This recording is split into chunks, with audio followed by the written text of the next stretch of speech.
Asyhadu an la ilaha illallah, asyhadu anna Muhammadar Rasulullah. Allahumma shalli ala sayyidina Muhammad wa ala sayyidina Muhammad. Yang terhormat pada Ustaz Bobi selaku Kepala Sekolah SMP Global Islamic School 2 Serpong, Fatma selaku Wakil Siswaan dari SMP Global Islamic School 2 Serpong, dan juga seluruh Dewan Guru di kesempatan sore hari ini. Alhamdulillah, pada kesempatan hari ini kita akan melakukan diseminasi atau sharing session untuk materi daripada calon guru penggerak angkatan 6 yang nantinya akan disampaikan oleh Mr. Radha dan juga saya sendiri. Untuk itu, sebelum kita memulai kegiatan ini, marilah sama-sama buka kegiatan ini dengan membaca basmalah. Bismillahirrahmanirrahim. Kemudian selanjutnya, agenda yang selanjutnya adalah sambutan yang akan disampaikan oleh Mr. Musfika Bobi kepada Mr. Bobi dipersilakan.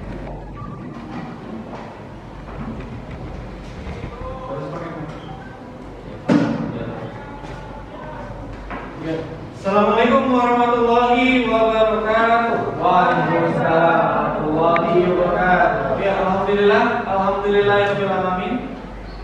Asyhadu an la ilaha illallah wa asyhadu anna Muhammadan abduhu wa rasuluh. La nabiyya ba'da, amma ba'du. Yang saya hormati Bapak Ibu guru semua, SMP Global Islamic School 2 Serpong kelas 7, 8 dan 9. Yang saya hormati Bapak Ari dan Bapak Atta selaku calon guru penggerak 2022-2023. Pertama-tama maka kita aturkan puja dan puji syukur kita kepada junjungan kita kepada Allah Subhanahu wa taala yang sudah memberikan nikmat kesehatan dan nikmat kebahagiaan sehingga kita bisa hadir hari ini. Salawat serta salam maka kita aturkan pada junjungan kita Nabi besar Muhammad Sallallahu Alaihi Wasallam yang sudah membawa kita dari zaman gelap ke zaman terang kebenaran seperti sekarang ini. Yang saya hormati Bapak Ibu guru semua, saya ucapkan terima kasih untuk kerja kerasnya, terima kasih untuk partisipasinya dalam kita mendukung guru-guru kita, dalam hal ini Pak Ali dan Pak Atta menjadi calon guru penggerak di SMP ini. Calon guru penggerak merupakan roda dari kendaraan besar yang bernama kurikulum Merdeka. Dalam hal ini Pak Ari dan Mr. Atta akan nantinya bisa menjadi motivator, bisa menjadi pilot yang akan membawa keseluruhan sekolah ini menuju kurikulum Merdeka yang berorientasi pada siswa, yang memihak pada siswa. Untuk itu, diseminasi kita hari ini di modul 1.4 budaya positif ini harapannya juga bisa menjadi informasi, harapannya juga bisa menjadi ilmu yang Bapak Ibu bisa pakai untuk kemudian bisa diterapkan di anak-anak kita di SMP GIS 2 Serpong. So, Bapak Ibu semua mohon untuk diperhatikan sebaik-baiknya, ditangkap, diserap segala ilmu yang ada yang sehari dan bisa nanti sampaikan, dan bismillah bisa diimplementasikan pada anak-anak kita. Terima kasih, itu dari saya. Sekian, assalamualaikum warahmatullahi wabarakatuh. Waalaikumsalam warahmatullahi wabarakatuh.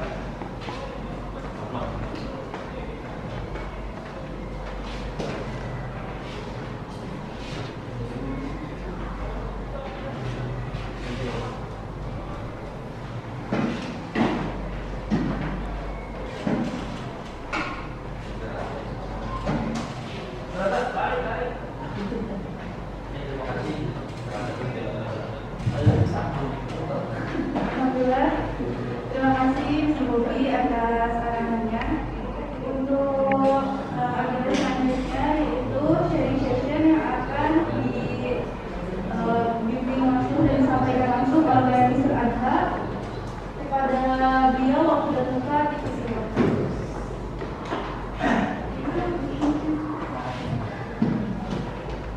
Oke, assalamualaikum warahmatullahi wabarakatuh. Waalaikumsalam warahmatullahi wabarakatuh. Selamat siang Bapak Ibu semuanya. Sehat ya? Alhamdulillah. Baik. Syukur alhamdulillah pada kesempatan siang hari ini saya mengucapkan terima kasih kepada teman-teman semuanya yang telah hadir untuk bersama-sama belajar di sini dalam pengaplikasian budaya positif di sekolah. Saya selaku mungkin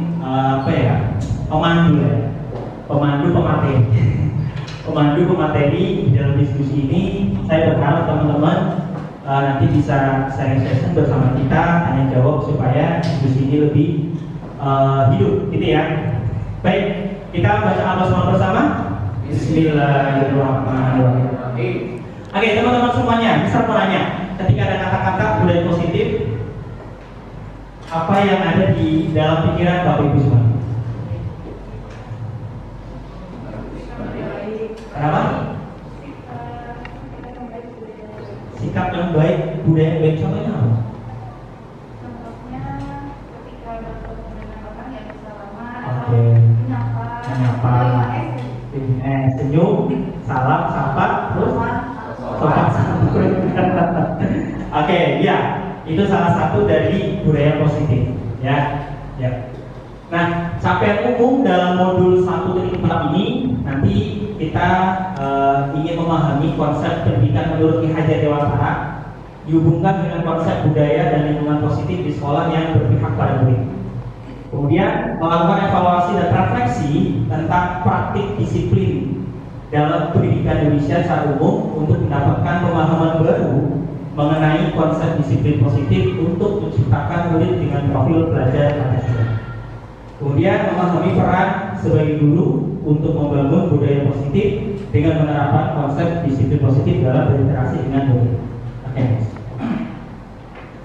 Bapak Ibu guru semuanya, saya ingin bertanya, kira-kira ya, setuju tidak? Setuju. Hukuman dapat mendisiplinkan anak? Tidak. Tidak. Valid, apa valid? Tidak setuju. Alasannya apa? Karena belum tentu. Maksudnya kalau anak dihukum belum tentu dia disiplin gitu? Iya. Oke, baik. Diterima ya? Iya. Tepuk tangan dong untuk kalian. Oke, ada yang berpendapat lain, setuju atau tidak nih kalau hukuman ini dapat mendisiplinkan anak? Tidak setuju. Tidak setuju. Kenapa? Berapa? Oh benar. Ya itu jelas tidak setuju karena anak-anak kan bukan penjahat ya. Jadi jangan ada kata hukuman buat anak-anak. Dan pastinya tidak bisa mendisiplinkan kalau misalnya hukuman berlaku di sekolah. Tapi kalau misalnya ada yang namanya pelanggaran, kemudian ada konsekuensi yang harus diterima anak, tapi itu konsekuensinya mendidik, baru itu bisa mendisiplinkan. Oke, thank you. Tadi apa ya? Apa jawabannya? Belum tentu ya. Jawabannya belum tentu salah hukum balik. Ya, oke. Miss Fatma tidak sepakat. Ya, katanya kata hukuman kurang tepat. Ya, tapi lebih tepatnya katanya konsekuensi. Oke, ada lagi yang ingin memberi argumen? Ya, Saya mau beda. Setuju. Setuju hukuman dapat mendisiplinkan siswa, tapi dengan satu syarat. Ya. Harus ada pemahaman. Dan harus ada namanya sosialisasi. Ketika di awal disosialisasikan bahwa misal tidak menggunakan seragam itu mendapat hukuman ABCD, dapat konsekuensi ABCD. Nah, kemudian yang kedua, siswa memiliki pemahaman kenapa sih harus pakai seragam, kenapa sih harus rambutnya pendek, dan itu dipahami dan dimengerti siswa yang lain. Insya Allah hukuman itu dapat mendisiplinkan siswa. Oke. Terima kasih Bapak Ibu atas jawabannya. Tepuk tangan dong untuk Bapak Ibu. Ya, jadi ini tim yang kontra, ini tim yang pro. Oke, Zara mau memberi tanggapan? Ya, setuju sama Mr. Bobby ya, tadi hukuman itu bisa memberikan membentuk kedisiplinan siswa dengan catatan yang pertama sudah tersosialisasikan dengan baik, kemudian yang kedua siswa sendiri dilibatkan untuk pembuatan peraturannya sendiri, jadi di situ ada bargaining antara siswa dan juga penegak disiplin. Terima kasih misalnya jawaban alumni. Ya, apa lagi? Jadi sebenarnya itu kan kita berpikir masalah Kalau kita berpikir masalah hukuman, kok itu ada kata hukuman di sekolah?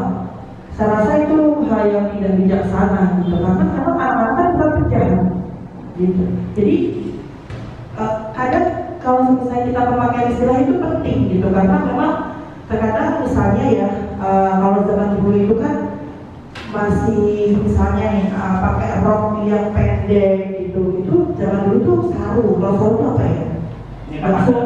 Sekarang kan sudah biasa gitu. Nah karena memang budaya-budaya seperti itu berasal dari kata ataupun istilah-istilah yang terjadi dalam masyarakat. Makanya kalau ini di sekolah kita ngomongnya hukuman gitu, seolah-olah itu anak kita itu penjahat gitu. Makanya saya pribadi tetap nggak setuju kalau misalnya itu pernyataannya diganti gitu ya. Jadi bukan sebuah hukuman ya bahasanya. Hukuman itu kayak menghukum gitu. Kemudian gantinya apa gantinya? Udah beda kata. Jadi kalau saya sih sebenarnya tidak ingin mengganti hal itu, biarlah seperti itu. Makanya kalau misalnya seperti itu ya saya tidak setuju gitu. Tapi kalau misalnya ada pernyataan lain selain itu, misalnya sebuah konsekuensi itu bisa mendisiplinkan siswa itu sendiri. Karena yang namanya konsekuensi itu kan hasil dari perbuatannya dia. Jadi dia harus menerima konsekuensi dari apa yang dia perbuat. Tapi ketika kita bilang konsekuensi, itu adalah pasti akan selalu mendidik orang tersebut. Nggak mungkin kita membuat konsekuensi itu atas dasar ngawur. Tapi kalau hukuman, mohon maaf, kalau hukuman itu seolah-olah kita berbicara bukan di ranah hukumnya, tapi hukuman itu seolah-olah terserah yang hukum. Saya pengennya suruh balik aja sih situ, suruh untuk misalnya suruh digundul aja sih itu hukuman. Makanya kami rasa sih pernyataan ini agak menimbulkan polemik ya.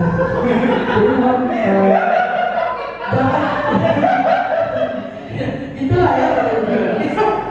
Kalau saya itu bukan hukuman atau apa, pokoknya yang tadi dibahas itu lebih kepada sebab akibatnya. Jadi kita harus jelaskan sebabnya ketika kita berbuat sedemikian, sebabnya apa, dijelaskan sebab akibat. Hukum karma gitu maksudnya. Ya kan namanya bukan nggak tahu istilahnya apa gitu. Sebab akibat. Gitu. Jadi yang semuanya saling berkaitan. Dari budaya, kan tadi budaya apa? Positif, ya kan? Berarti kan membiasakan budaya itu kan dari kebiasaan yang positif, ya kan? Nah, dari kebiasaan yang positif itu nanti sebabnya apa, akibatnya apa gitu. Jadi intinya harus ada sosialisasi dulu gitu ya. Bisa jadi Bisa jadi begitu. Oke. Kita ini dulu, simpan dulu jawabannya. Sekarang yang kedua nih. Pemberian hukuman dengan hal positif, ini agak halus nih. Seperti membaca atau membersihkan halaman sekolah dapat meningkatkan disiplin anak. Kalau ini secara umum, kalau ini agak halus ya. Jadi hal positif seperti membaca atau membersihkan halaman sekolah dapat meningkatkan disiplin anak. Setuju atau tidak? Belum tentu juga. Nomor 2. Pemberian hukuman dengan hal positif seperti membaca atau membersihkan halaman sekolah dapat meningkatkan disiplin anak.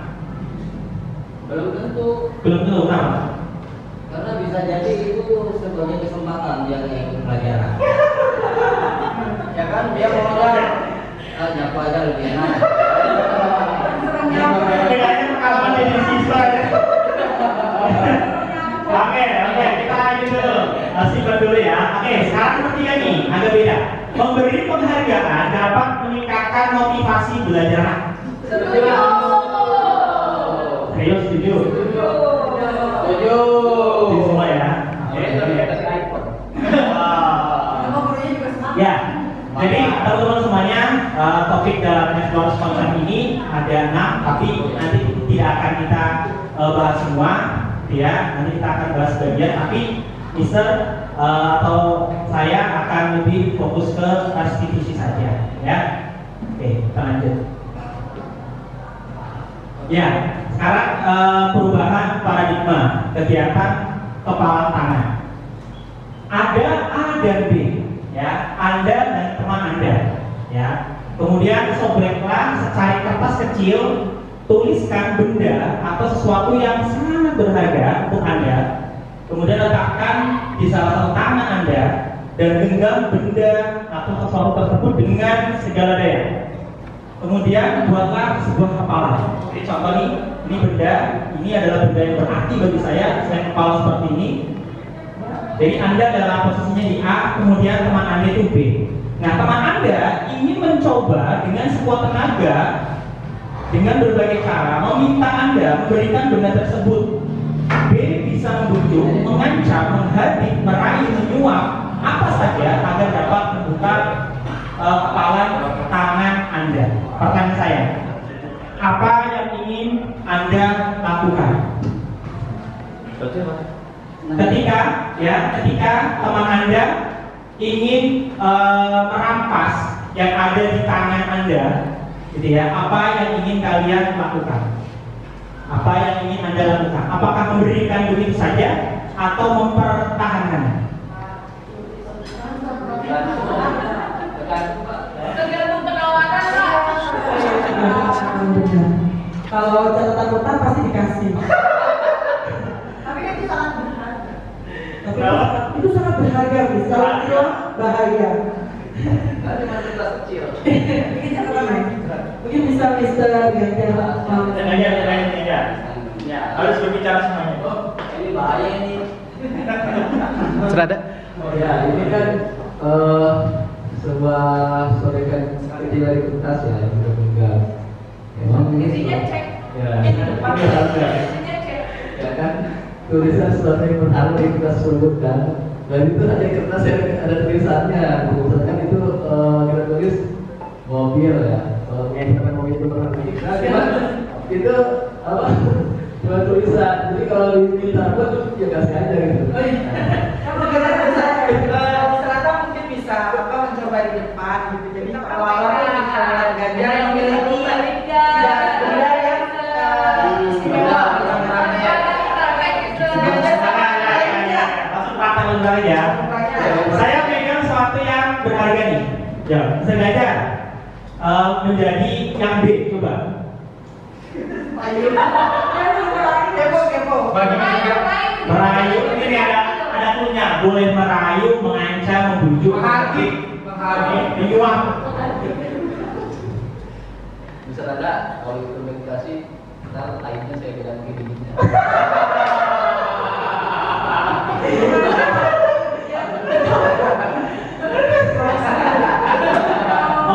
Gak boleh, karena bini saya lebih bersaya daripada kamu timbang saya. Daripada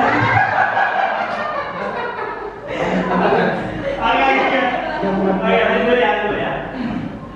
Nah, teman-teman semuanya, langsung saja ya. Jadi tadi itu ilustrasi bahwasanya ya perubahan paradigma teori kontrol, teori pilihan. Jadi kita itu sebagai orang yang mengontrol diri kita sendiri.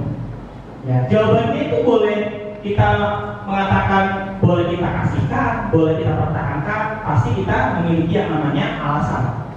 Jadi ini adalah teori kontrol, diri kita adalah orang yang mengontrol kita sendiri. Nah, karena kita sebagai guru, maka kita yang mengontrol murid. Gitu ya. Ya. Jadi kalau ada istilah murid yang mungkin keliru atau nakal bagaimana, ya itu tanggung jawab kita sebagai orang yang mendewaskan seperti itu.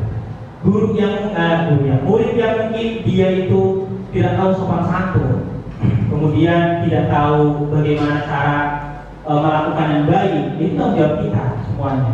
Inilah peran kita sebagai kontrol. Nah, di sini ada 4 ilusi kontrol ya. Ilusi guru mengontrol murid, ilusi bahwa kritik dan membuat orang merasa bersalah dapat menguatkan karakter. Ilusi bahwa semua penguatan positif efektif dan bermanfaat. Ilusi bahwa orang yang dewasa memiliki hak untuk memaksa. Jadi intinya di sini guru adalah memiliki peran kontrol untuk muridnya. Kalau kita ingin mengontrol murid kita baik, insya Allah bisa. Kalau kita ingin melepaskan murid kita, oh biarin aja dia anak orang, insya Allah bisa. Ya, bisa saja karena guru adalah perannya mengkontrol. Yes. Oke, ini sampai jam berapa? 10 menit deh. 10 lagi. Baik. Ya, saya mau nanya dulu nih. Dulu itu kan kita sering banget ya oleh guru kita dibilangin harus disiplin. Kamu itu disiplin. Kamu telat gak disiplin kamu. Saya mau nanya, apa sih makna disiplin sebenarnya? Tepat waktu. Tepat waktu. Tepat waktu terus. Tepat waktu. Terus Jangan terlambat. ada lagi? Ini. Makna disiplin. Ini kalau kata sebelum melakukan suatu hal yang tepat pada waktu ya. Ini belum ngomong ini, belum nggak boleh ngomong dulu. Apa disiplin? Menurut Bapak Pramuka Indonesia. Yang sudah sesuai dengan Mr. Bobi. Oke, baik ya, next ya. Nah, ternyata teman-teman semuanya, disiplin ini berasal dari kata Latin ya, namanya disiplina, yang artinya belajar. Oh, salah dong tadi. Jadi kalau mungkin nih, kalau kita istilahnya ada anak nih, ternyata dia telat gitu ya, terus kita menghukumnya dengan tidak memikirkan hal-hal lain, ya berarti kita tidak mengerti arti kata disiplin. Jadi disiplin ini kata-katanya adalah belajar. Ya, makna asal dari kata berkonotasi dengan disiplin diri, murid-murid, Sokrates dan Plato. Next ya. Ya, karena ini dibatasi, kita lanjut.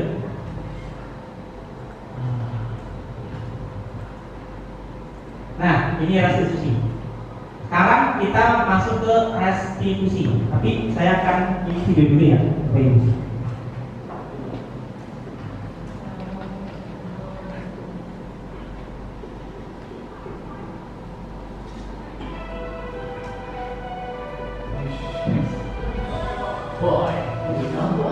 Silakan disimak Bapak Ibu.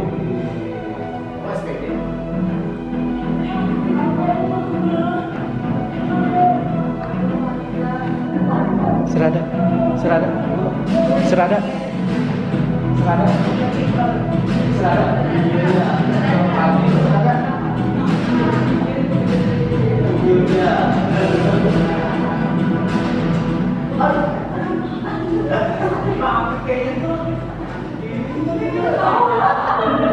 Ini jelek amat sih. Sayangnya udah banyak.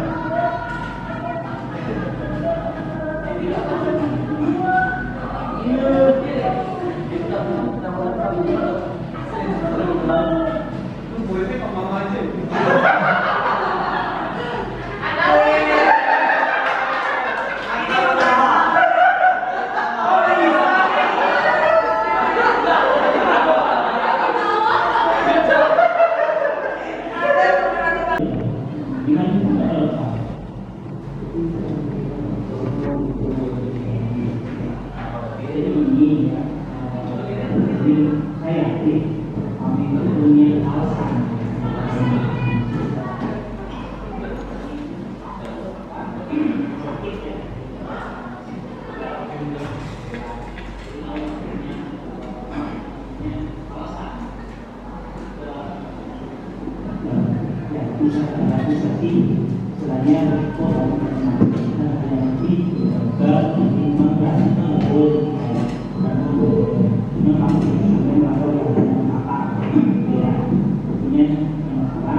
Oke,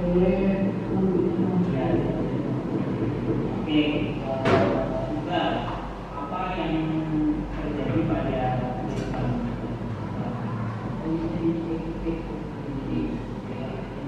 ngajinya lepas. Oke, kira-kira tadi ngajinya lepas di gimana? Saya bisa kamu bisa ya? Saya kan punya ada ya. Oke, jika mau bertransaksi kita bermain bola, ya tidak boleh menendang sembarangan supaya tidak kena orang. Beda ya, bola kan sakit. Ya, terus bagaimana kamu pagi bisa mengubahnya ya sekali. Selain bisa dengan gimana? Bagaimana tidak langsung jadi yang namanya beragam. Terperlukan dong. Jadi lagi ya.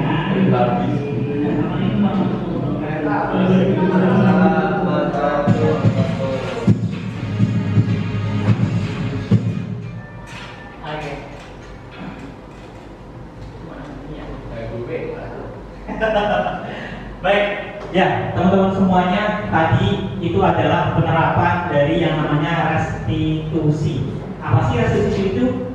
Restitusi, ada yang tahu? Restitusi. Apa itu restitusi? Bukan resti ya, restitusi. Oke, bisa mau nanya. Tadi pada video tadi nih, kira-kira peran apa? Mereset situasi. Mereset situasi. Mereset situasi. Restitusi. Ya, kira-kira apa yang dilakukan di saat tadi ketika dia itu mencoba menyelesaikan masalah? Kalau dari video tadi sih misalnya berlaku seperti manajer, tapi kadang ada sisi temannya juga gitu. Jadi dua itu sih pernah saya lihat. Terus kalau untuk yang restitusi sih dari katanya ya lebih mengembalikan anak-anak kembali kepada yang benar. Udah. Oke, kita lihat ya. Nah ini restitusi adalah proses menciptakan kondisi bagi murid untuk memperbaiki kesalahan mereka, sehingga mereka bisa kembali pada kelompok mereka dengan karakter yang lebih kuat. Restitusi juga merupakan proses kolaboratif yang mengajarkan murid untuk mencari solusi masalah mereka dan membantu murid berpikir tentang orang seperti apa yang mereka ingin, ya, atau dia itu pengen jadi apa sih, ya, dan bagaimana mereka harus memperlakukan orang lain. Oke, teman-teman semuanya, ini adalah 5 posisi kontrol kita sebagai guru, teman-teman semuanya. Jadi kalau ada permasalahan, ya, kita itu sebagai guru memiliki 5 posisi kontrol. Kita bisa sebagai pembuku, gitu ya. Kita juga bisa sebagai orang yang membuat yang bersalah itu merasa bersalah, gitu kan? Ya. Kemudian kita juga bisa menjadi teman, pemantau dan manajer. Ini adalah 5 posisi kontrol kita sebagai guru. Nah, kira-kira tadi video tadi saya perannya di mana? Teman dan manajer. Perannya di mana? Teman. Teman. Kenapa? Karena merangkul. Merangkul. Oke. Membuat orang merasa bersalah. Karena katanya apa itu, Pak? Kamu seharusnya sudah tahu gitu kan? Ini kata-katanya ini. Emang saya tadi mau kata-kata ini ya? Ibu stres. Enggak kan? Enggak ada dong ya. Tadi betul banget kata Miss Fatma ya. Jadi saya itu perannya di sini sebagai manajer. Dan peran yang paling unggul itu adalah manajer. Jadi sebisa mungkin ketika ada permasalahan ke siswa, kita sebagai peran manajer, ya, pengurai solusi, ya, pengurai masalah. Oke, lanjut ya. Ya, terakhir. Ini adalah segitiga restitusi, ya, dimana ketika ada suatu masalah, maka yang pertama kita gali, pertama adalah apa dulu nih? menstabilkan identitas. Ya, kata-katanya bagaimana? Sarah? Saya tahu setiap manusia itu pasti sabar. Jadi kalau bahasa Jawa itu ngadu-ngadu ke. Menyamakan frekuensi itu. Iya, dalam frekuensi. Saya tahu manusia itu memang salah, gitu kan ya. Jadi dia tidak down. Itu adalah menstabilkan identitas. Pokoknya kita cari tahu dulu salahnya apa, kemudian kita bilang semua manusia memiliki salah, gitu ya, dan kita tentunya bisa memperbaiki. Terus kemudian ada lagi namanya apa? Validasi kebutuhan. Ya, ini. Ya, kata-katanya bagaimana? Setelah kita sudah tadi ya validasi kebutuhan, kata-katanya kamu bisa saja melakukan hal yang buruk, tapi kamu tidak melakukan yang lebih buruk itu. Gitu ya, kamu pasti punya alasan mengapa melakukannya.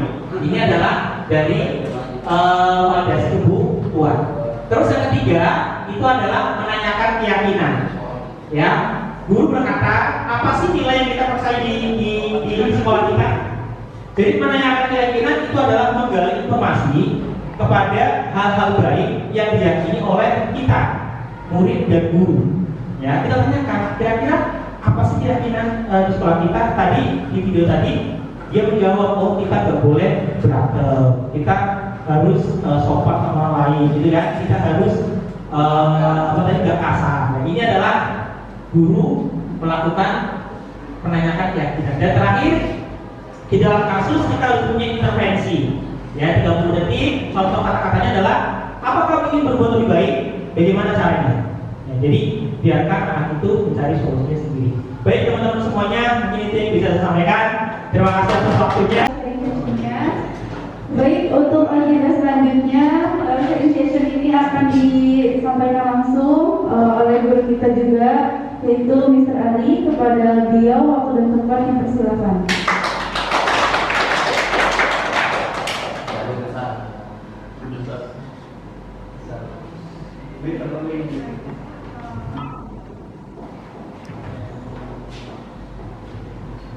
Assalamualaikum warahmatullahi wabarakatuh. Waalaikumsalam warahmatullahi wabarakatuh. Baik semangat Bapak Ibu? Masih. Alhamdulillah. Tadi sudah disampaikan materi tentang restitusi hukuman oleh Mr. Atta. Sekarang sebelum kita mulai ke materi selanjutnya, yuk kita berdiri sebentar Bapak Ibu. Duduk di hadapan saya. Nah, pertama ini tangannya dimajukan ke depan gini. 1, 2, 3, 4, 5, 6, 7, 7. Kita pakai lagu ya, pakai lagu, Doto. Pada hari Minggu turun ayah ke kota, naik delman istimewa, ku duduk di muka, ku duduk samping Pak Kusir yang sedang bekerja, mengendarai kuda supaya baik jalannya. Tuk tik tak tik tuk tik tak tik tuk tik tak tik tuk. Tuk tik tak tik tuk tik tak, suara sepatu kuda. Thank you, terima kasih. Nah,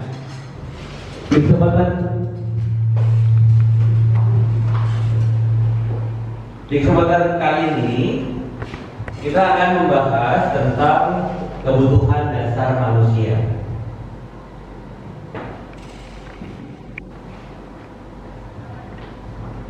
Bagaimana sih manusia atau siswa ini agar mampu menjadi manusia yang berdaya, manusia yang seimbang dan bahagia? Nah, tentunya ternyata untuk mencapai manusia yang berdaya, seimbang dan bahagia membutuhkan sebuah kebutuhan dasar. Kebutuhan dasar. Namun sebelum kita berlanjut untuk mensamakan persepsi kita, apa sih kebutuhan? Boleh dibantu? Apa sih kebutuhan kira-kira Bapak Ibu? Keperluan. Ada lagi? Kebutuhan. Keinginan. Sama nggak keinginan kebutuhan? Hampir beda ya? Hampir. Apa bedanya? Mungkin hampir sama. Hampir sama. Mungkin ada yang lebih lain? Apa? Sesuatu yang diperlukan. Sesuatu yang diperlukan untuk hidup. Sesuatu yang diperlukan untuk hidup, ya.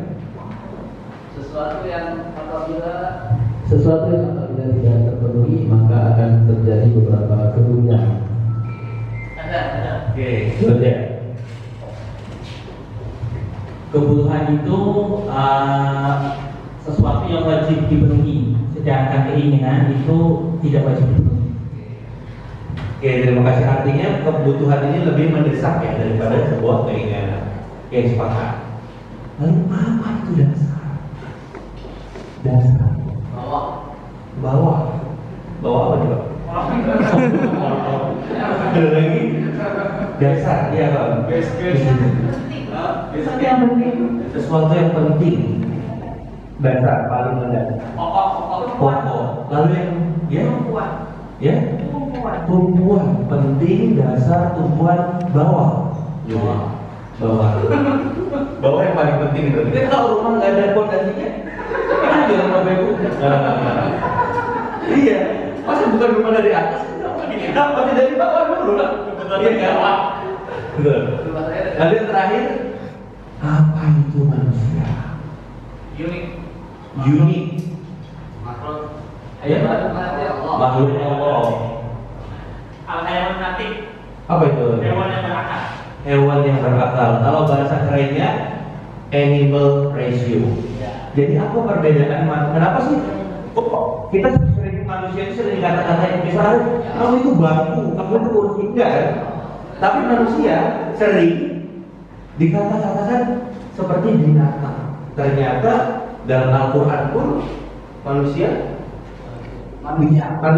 bisa bahkan lebih rendah dari binatang. Dari makanya perbedaan manusia dan binatang adalah akalnya. Apakah semua manusia berakal? Tidak. Belum tentu. Manusia berpikir tetapi memiliki kesempatan untuk berakal. Karena akal, apa yang tahu artinya akal? Apa akalnya Leo? Artinya akal apa? Akal artinya? akal itu pikiran. Pembeda. Jadi membedakan. Dia mampu membedakan mana yang baik, mana yang buruk. Berarti kalau orang yang nggak bisa membedakan baik dan buruk, berakal kan? Belum sempurna jadi manusia. Belum. Makanya kita di sini semua berikhtiar untuk bisa menjadi manusia. Itu ada ya? Betul. Next, nah kalau kita sudah tahu ya, kita sepakat apa itu kebutuhan, apa itu dasar, dan apa itu manusia. Terus selanjutnya di sini ada sebuah kutipan dari Ki Hajar Dewantoro yang mengatakan bahwa kita ambil contoh perbandingan dengan hidup tumbuh-tumbuhan seorang petani. Pada hakikatnya sama kewajibannya orang petani dengan pendidik yang menanam padi. Misalnya hanya dapat menuntun tumbuhnya padi, ia dapat memperbaiki kondisi tanah, memelihara tanaman padi, memberi pupuk dan air, membasmi ulat-ulat atau jamur yang mengganggu hidup tanaman padi dan lain sebagainya. Kira-kira apa nih yang Bapak Ibu bisa tangkap dari kutipan ini? Intinya apa sih? Ya,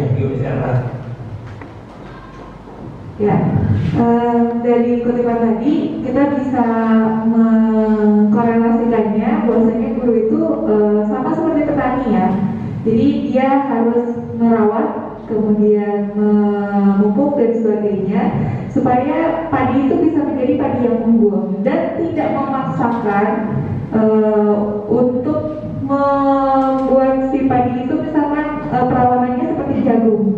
Artinya kita harus bisa mendidik anak sesuai dengan kodratnya. Ya, seperti itu. Ya, terima kasih karena jawabannya. Jadi memang sebetulnya dalam mendidik itu kita membuat sebuah rekayasa. Kira-kira Bapak Ibu ya, kalau Bapak Ibu mau anaknya ini, anak Bapak Ibu ini misalnya punya 4 anak. 4 anak ini, kayak gambarannya, Bapak Ibu misalkan punya 4 anak. 4 anak. Di rumah A ini punya 1 kamar mandi. Di rumah A. Ya, yang satu lagi keluarga satunya di rumah yang kedua, di rumah B, dia mempunyai 4 kamar mandi. Anaknya 4 juga. Anaknya juga 4. Ibunya? Ibunya 1. Ibunya 1. Nah, kira-kira apa nih perbedaan karakter yang akan terbentuk pada anak ini? 4 anak dengan 1 kamar mandi dan juga 4 anak dengan kamar mandinya masing-masing 1 di kamarnya masing-masing. Ada yang bisa sharing? Saya. Ya. Kalau yang A ini anak-anaknya nanti terlatih dengan budaya ini apa namanya? Saling sharing. Kalau yang B, Sabun, ya, sharing sabun, sama gitu kan ya. Kalau yang B itu dia lebih ke eksklusif nanti jatuhnya, karena otomatis dia sendiri kan kamar mandinya gitu. Oke, thank you. Saya bisa. Ya. Yang satu itu saling peduli, yang satu tidak saling peduli. Oke, good. Thank you. Gimana beliau? Untuk rumah yang A, mereka akan terdasar saling berbagi, kemudian juga mengerti satu sama lain ya. Budaya mengantri juga di kamar mandi ya. Kemudian untuk rumah yang B ya, mereka akan sifatnya bertanggung jawab terhadap diri sendiri, tapi akan menimbulkan mungkin egois dari masing-masing anak. Oke, jadi teman-teman jawaban semuanya benar sekali Bapak Ibu. Jadi ternyata di sini ada membentuk jiwa yang dia peduli, ya. Mau sharing berbagi, mau juga belajar antri. Tapi kalau di sini dia betul memang lebih rapi di versi kabarnya, tetapi ada sifat individualis juga muncul. Nah inilah fungsi dari pendidikan, di mana kita membentuk rekayasa ini. Kita membentuk anak kita seperti apa? Mau jadi anak yang peduli, care satu sama lain, atau orang rapi tetapi bertanggung jawab atas dirinya sendiri. Nah, di sini ya, dari kutipan ini. Nah, kemudian selanjutnya ada seorang psikiater dari Amerika Serikat yang bernama Dr. William Glasser. Beliau menyatakan bahwa seluruh tindakan manusia memiliki tujuan tertentu, yaitu memenuhi kebutuhan dasarnya. Nah, kebutuhan dasar ini ada kebutuhan dasar yang terpenuhi dan tidak terpenuhi. Apa yang terjadi apabila saya singkat ya, kebutuhan dasar ini pada manusia kalau dia terpenuhi, maka manusia ini menjadi manusia yang seimbang dan bahagia ya. Seimbang dan bahagia. Nah, apa yang terjadi kalau tidak terpenuhi? Tidak seimbang, tidak bahagia. Tidak seimbang, tidak bahagia. Nah, di sini ada dari emosinya. Ada dari emosinya akan kurang stabil. Dia akan merasa bosan, Bapak Ibu. Ya.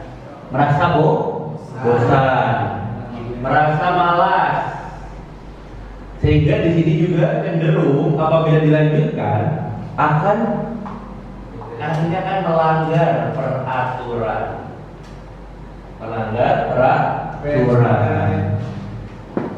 Kalau mengutip dari Dr. Aisyah Dahlan, ada 4 baterai kasih sayang yang utama ya, dan juga nanti ditambah kelima. Baterai kasih sayang yang pertama adalah waktu.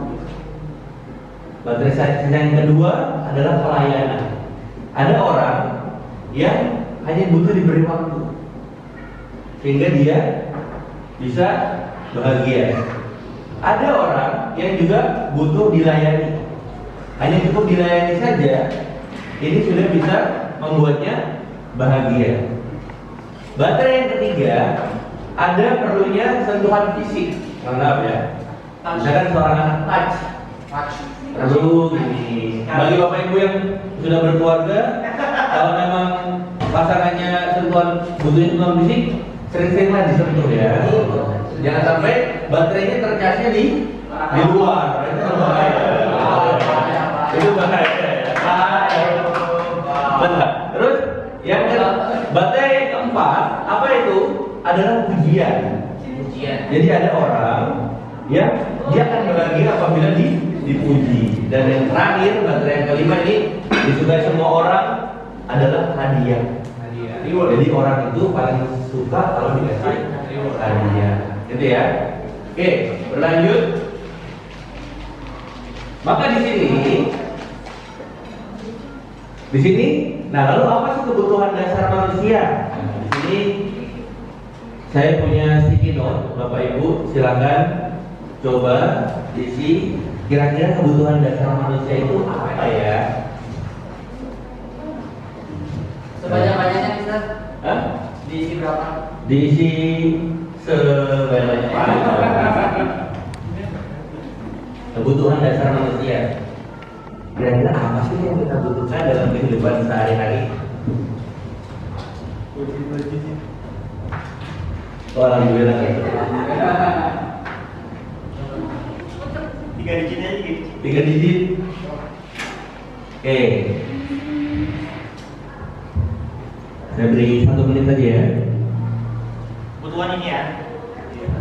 Kebutuhan dasar. Kebutuhan dasar berarti cuma sedikit.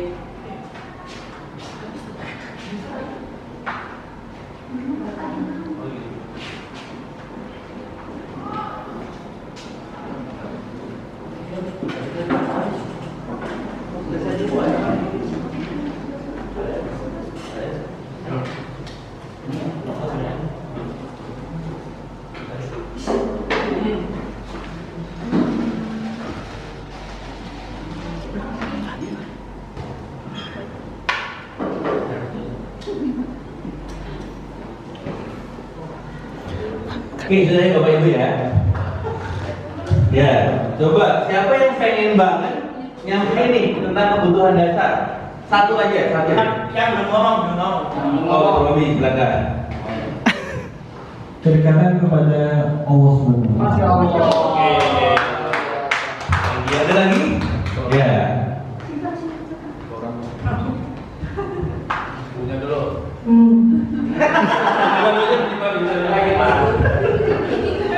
Cinta dan kasih sayang. Cinta dan kasih sayang. Masya Allah. Kebutuhan dasar ya. Harga diri. Harga diri. Sama harus dibuat. Oh, sama. Ada lagi? Mister, nih. Ya, paling. Ini kebutuhan dasar sebagai manusia kan? Iya, manusia. Berarti makan, minum, tidur, terus buang hajat. Oh, iya. Oke. Satu aja ya. Satu aja. Kebutuhan biologis. Kebutuhan dasar adalah pendidikan. Oke, thank you. Give applause for all. Kita nah, ternyata menurut Dr. William ada 5 kebutuhan dasar. Yang pertama adalah kebutuhan dasar untuk bertahan hidup atau survival. Kemudian yang kedua adalah merasa diterima atau love and belonging. Kemudian adalah kebutuhan atas kebebasan atau freedom, kesenangan, fun, dan juga penguasaan atau power. Nah, kita akan bedah satu persatu ya. Kebutuhan atas bertahan hidup. Bapak Ibu semua, sebetulnya manusia diciptakan oleh Allah Subhanahu wa Ta'ala sudah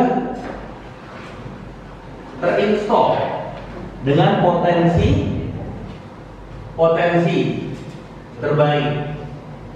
Bisa berubah menjadi potensi baik ataupun potensi buruk. Ujuroha Takwa. Ternyata dalam diri manusia sudah terinstall sesuatu. Di situ ada database. Apa salah satunya? Database keselamatan. Maka ketika manusia itu, pernah lihat nggak anak bayi baru umur berapa bulan ditaruh di kolam renang, nah dia sudah berusaha untuk tahan hidup berenang. Itulah database yang sudah terinstall, yaitu database data keselamatan. Kemudian yang kedua adalah data untuk apa? Makan dan minum ya. Karena dia sudah bisa otomatis untuk mencari di mana meminum ASI. Dan data yang ketiga adalah Al-Quran pasif. Dari dalam diri manusia sudah terinstall Al-Quran. Siapapun itu manusianya, mau dalam muslim ataupun tidak. Sehingga makanya disitulah muncul hidayah, karena poin itu dimuncul. Ya. Kemudian bertahan hidup. Nah, apa aja sih bertahan hidup?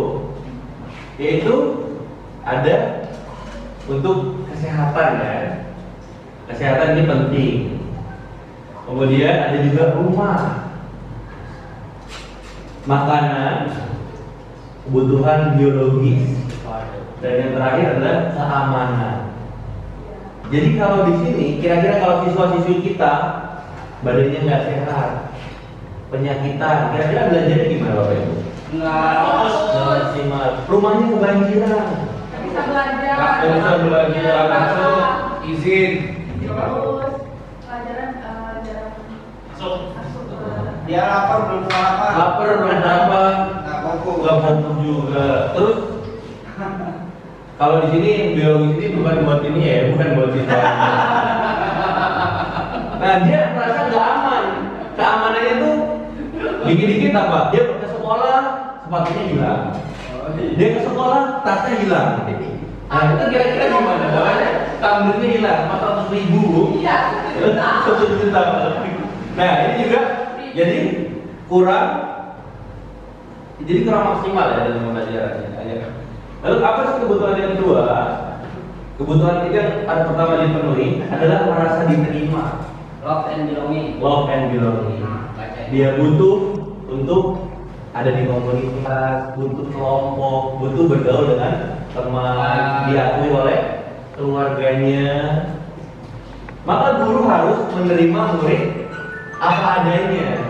Jangan nggak usah pilih-pilih murid, ya kan?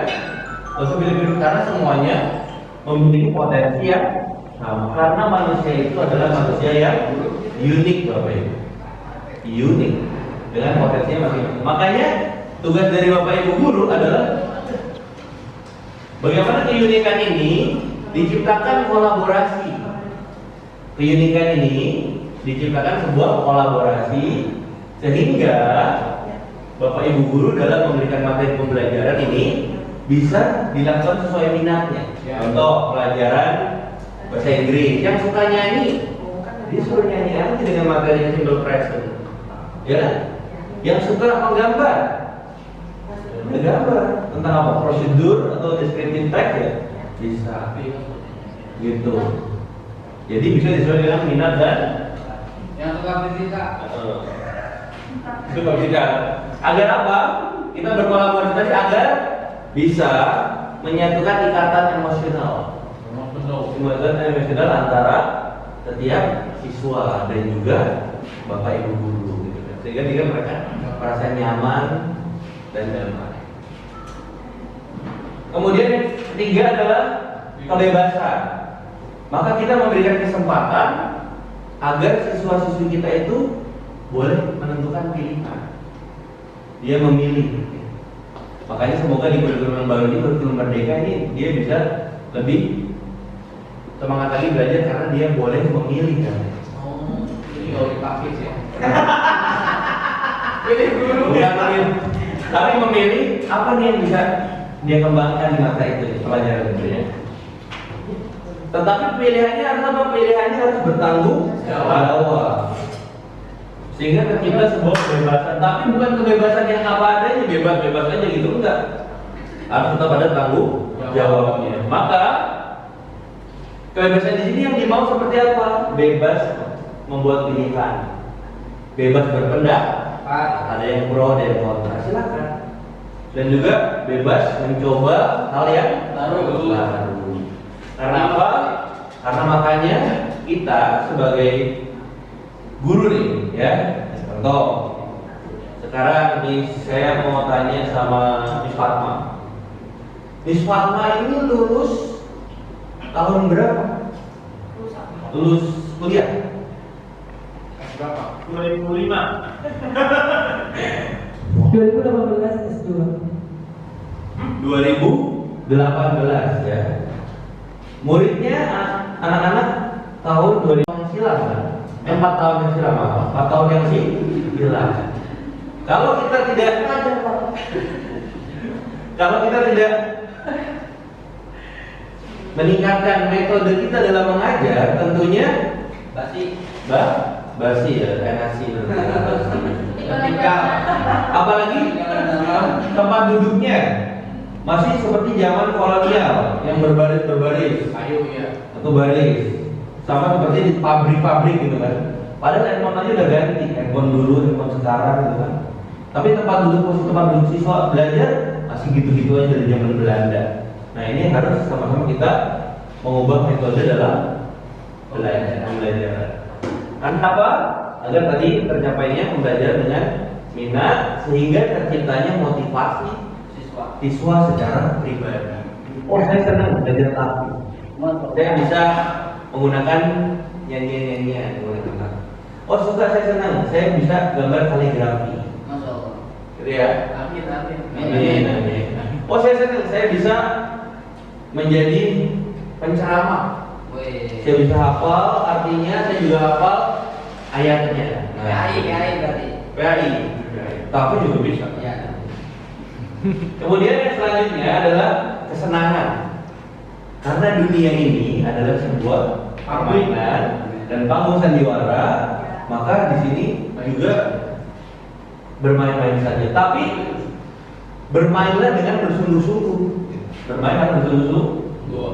Karena kalau kita mau menang harus bermain secara sungguh-sungguh ya. Meskipun itu hanya sebuah main-main. Game. Nah makanya kita berusaha agar kita itu nggak kalah sama YouTuber itu, nggak salah sama internet itu. Gimana caranya? Karena kan siswa-siswa itu paling senang nonton YouTube, nonton internet, TikTok. Kalau materi mah bisa lihat aja di YouTube. Tapi kan dia butuh juga guru yang fun atau menyenangkan sehingga mereka enjoy dan juga menjadi lebih konsentrasi. Makanya ada yang namanya ice breaking, ketika otak manusia itu normalnya kan per 15 sampai 20 menit ya. Itu harus perlu di refresh kembali dengan cerita atau dengan sebuah nyanyian atau dengan ice breaking lain. Ini Pak Alif juga. Kemudian yang terakhir adalah penguasaan atau power. Di sini adalah bagaimana mereka harus bisa meningkatkan kompetensi dan juga skillnya itu, keterampilannya diakui oleh orang lain dan juga ingin didengar sehingga mereka bisa menjadi berpengaruh terhadap yang lainnya dan diikuti, sehingga mereka tidak merasa dikontrol oleh sistem sekolah. Makanya tadi yang dijelaskan terakhir ada keyakinan kelas. Mereka bersama-sama, mereka tahu tentang kebijakan universal, membentuk sebuah keyakinan, dan di situ diapakan tadi? Dijadikan agar dia bergerak berdasarkan kesepakatan bersama. Jadi kita sebagai guru, kita jangan meminta mereka memutuskan. Jadi kita giring agar keputusan itu dari pola pikir anak itu sendiri. Karena dalam penguasaan ini orang yang memiliki kebutuhan dasar penguasaan yang tinggi, ini mereka ingin sekali menjadi pemimpin.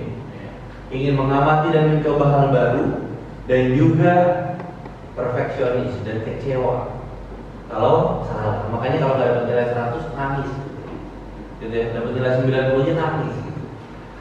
Kita harus senang banget kan? Gak nyampe-nyampe ini mah 92 aja nangis gitu. Berarti ini jiwanya, kebutuhan dasar akan penguasaan sangat tinggi. Ya. Senang dipuji. Senang dipuji. Bukan saya puji ya. Beda lagi gitu ya.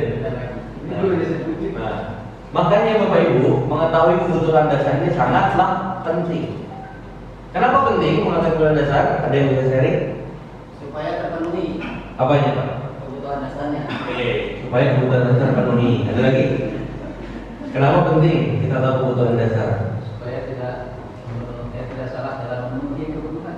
Tidak salah dalam memenuhi kebutuhan. Nah, oh ya. Karena supaya kita itu bisa membedakan mana yang harus kita penuhi dan yang kita sampaikan. Oke, thank you. Nah, dipenuhi untuk apa? Agar di sini menjadi sebuah, tidak menjadi alasan karakter siswa menjadi guru. Karena kalau karakter siswa menjadi guru, berarti apa yang harus dilakukan, apa yang terjadi, berarti ada kebutuhan dasar yang belum terpenuhi. Dari 5 kebutuhan dasar tadi, apakah dia kurang kasih sayang, apakah kurang makan, ya kan, rumahnya kebanjiran tadi kan, atau dia tidak didengar sama temannya, dicuekin, gitu kan, tidak diakui. Di situ menyebabkan orang ini berperilaku melanggar peraturan. Makanya perlunya adanya diskusi positif dan juga agar siswa itu lebih merefleksi diri. Apa nih kebutuhan dasar yang belum terpenuhi, dan ini nanti sekolahan agar bisa mensiasati agar kebutuhan ini bisa terpenuhi dengan berbagai rekayasa pembelajaran. Maka di sini perilaku guru murid tidak dapat dibiarkan, tapi perlu dipahami dan ditindaklanjuti dengan mengajak murid berefleksi agar mereka dapat belajar dari kesalahannya. Dan jika guru mengabaikan perilaku guru murid-murid, maka perilaku tersebut akan berpengaruh pada suasana kelas yang kurang kondusif dan berpengaruh pada tujuan dari pendidikan itu sendiri. Jadi di sini Bapak Ibu, kita harus bisa memahami dan kita harus menindak lanjuti tegas bahwasanya ketika terjadi sebuah kesalahan, ajarkan mereka berdiskusi bahwasanya apa yang dilakukan itu adalah sebuah kesalahan dengan metode restitusi dari saya. Dan juga disampaikan bahwa jangan sampai ketika anak berbuat salah kita diamkan dan dia menganggap itu sebuah kebenaran. Nah, itu yang akan menjadi bom waktu untuk kita semua. Lalu juga perilaku tersebut akan berpengaruh dengan suasana kelas. Ketika ada lihat temannya melakukan hal yang salah didiamkan, anak yang lain juga akan merasa, oh ternyata hal seperti itu tidak apa-apa loh. Lakukan saja. Kita coba yuk. Maka kita harus sama-sama berikhtiar untuk bisa menyamakan persepsi agar semuanya kita mendapatkan pendidikan yang sama. Karena sejatinya, marilah kita menjadi guru yang lebih baik dengan memahami kebutuhan dasar murid-murid kita dan senantiasa membimbing mereka untuk menjadi pribadi yang berbudaya, seimbang dan bahagia. Sekian dari saya, kurang lebih mohon maaf. Assalamualaikum warahmatullahi wabarakatuh.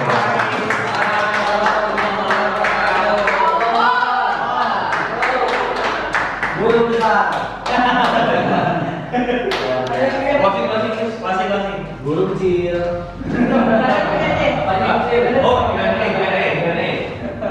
Oke, ada pertanyaan Q&A. Ada yang mau bertanya? Mau. Kalau nggak ada. Request bertanya. Terima kasih Mr. Ali dan Mr. Adha. Assalamualaikum warahmatullahi wabarakatuh. Coba gitu kan. Soalnya cerita sedih. Gak enak, saya nggak biasa pakai mic. Ya, tanya tadi.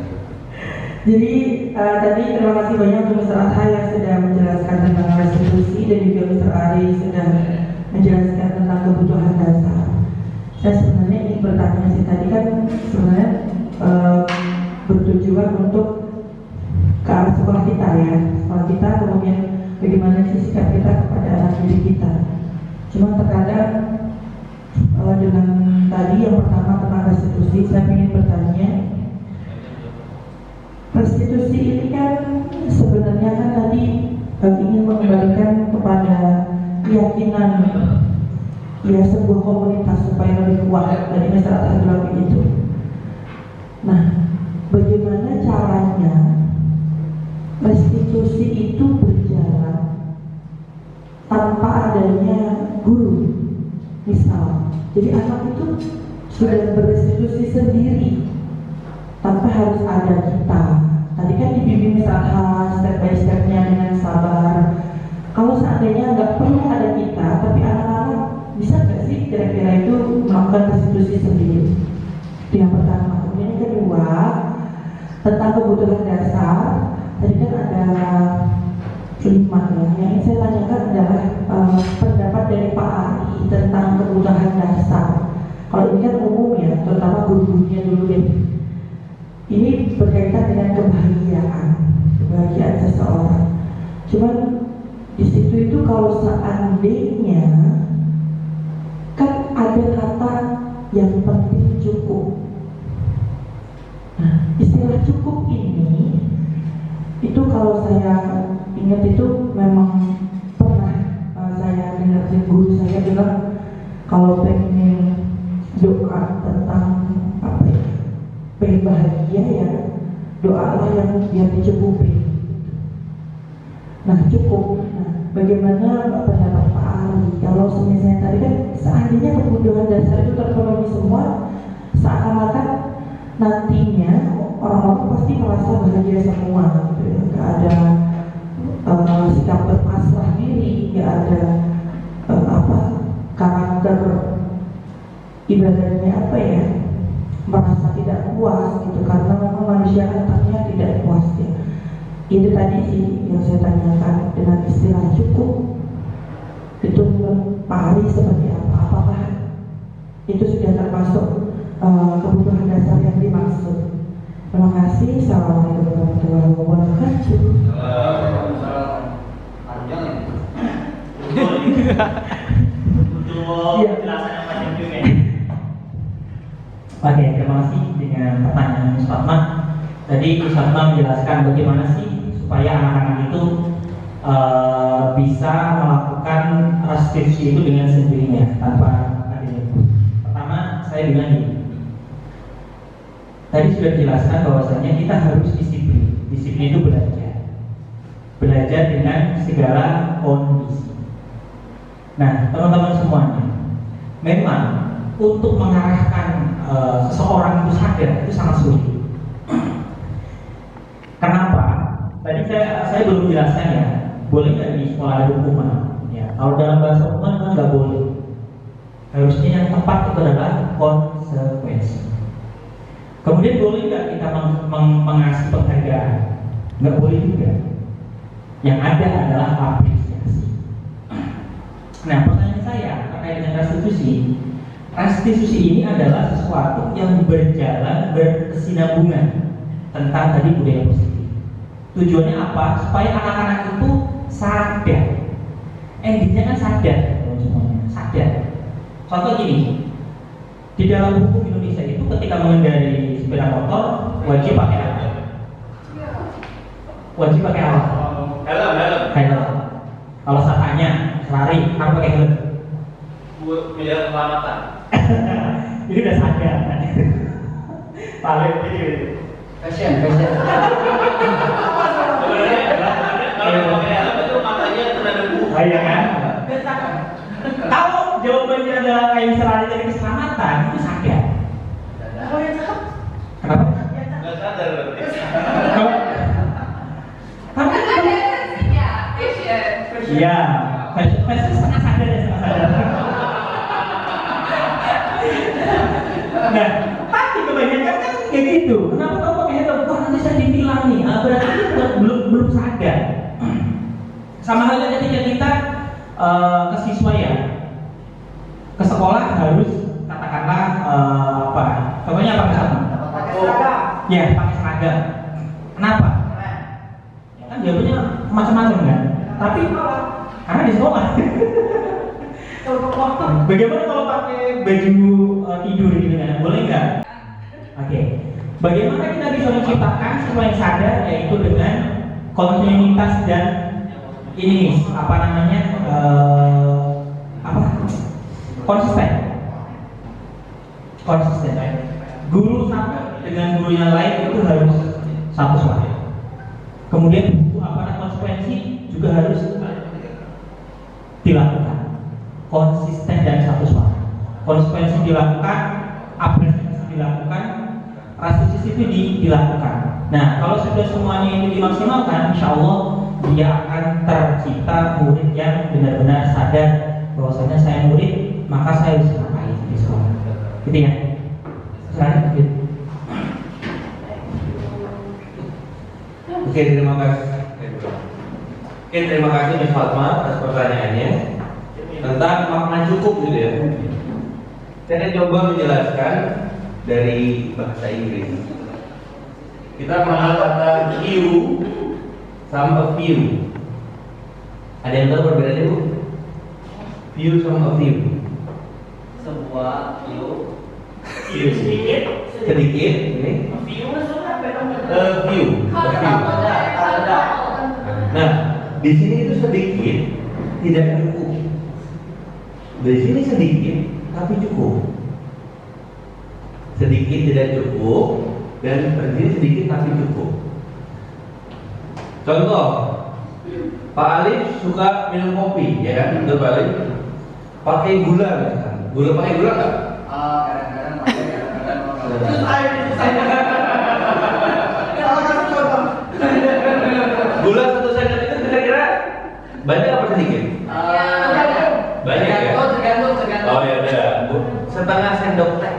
Oh sedikit. Sedikit ya. Nah kalau Pak Alif dikasih segitu cukup nggak? Cukup. Tapi ada nggak sih orang yang masih pahit? Oh ada. Ada ya? Ada ya. Nah 1 sendok teh sedikit juga, tapi itu masih belum cukup. Jadi sama seperti contoh lain, makan nasi padang. Kira-kira Miss Fatma kalau saya kasih 1 bungkus nasi padang, kurang. Itu bisa habis apa nggak dimakan? Nggak habis kan? Kalau Mister Ali Habis kurang. habis. Kurang. Nah, itulah. Jadi makna kecukupan itu memang tadi sesuai dari masing-masing individu. Relatif. Makanya kan ada bahasanya, bahwasanya bahasa kaum, bicaralah dengan bahasa kaum. Kenapa? Karena tiap kaum, tiap manusia memiliki kebutuhan masing-masing. Berbeda-beda. Tadi kan saya berbicara sama Pak Alif tipe orang yang baterainya ini misalkan baterai full, bukan baterai full. Baterai physical touch. Jadi kalau saya mau ngomong Pak Alif, saya selalu ngelus-ngelus ininya. Saya mau ngomong Mister Anta, tipenya dilayani, Mister Anta. Atau waktu, Mister Anta maunya dikasih waktu biar bisa hafalannya lebih banyak. Nah seperti itu. Jadi memang kecukupan di manusia itu semuanya relatif, sesuai dengan sama nih ketika kita berbicara juga tentunya berbeda kan? Berbeda sesuai dengan SKS.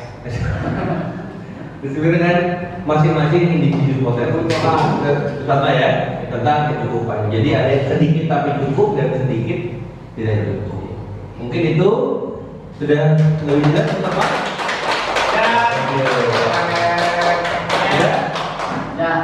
Oke, saya kembalikan kepada moderator, kepada Miss Dipa. Jangan lupa setelah ini isinya dikasih.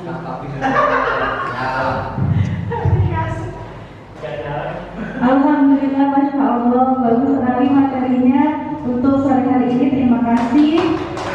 Ya, tepuk tangan dulu untuk guru kita yang Mr. Adha dan Mr. Ari. Semoga kita bisa mengimplementasikan nilai-nilai yang tadi disampaikan oleh Mr. Adha dan Mr. Ari.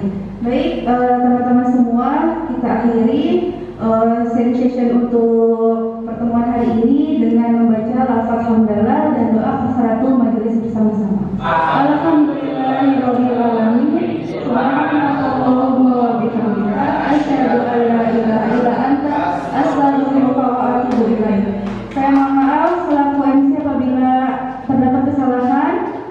Sekian, wassalamualaikum warahmatullahi wabarakatuh. Saya mau bantuin Bapak Ibu buka tag aja tadi lupa di tag. Iya. Tempel itu tempel itu. Silakan Bapak Ibu ditempel. Iya, silakan Bapak Ibu ditempel jawabannya di sini.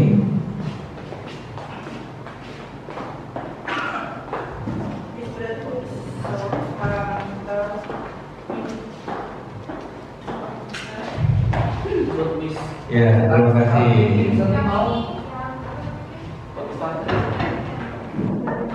Itu dikasih teman-teman yang lain.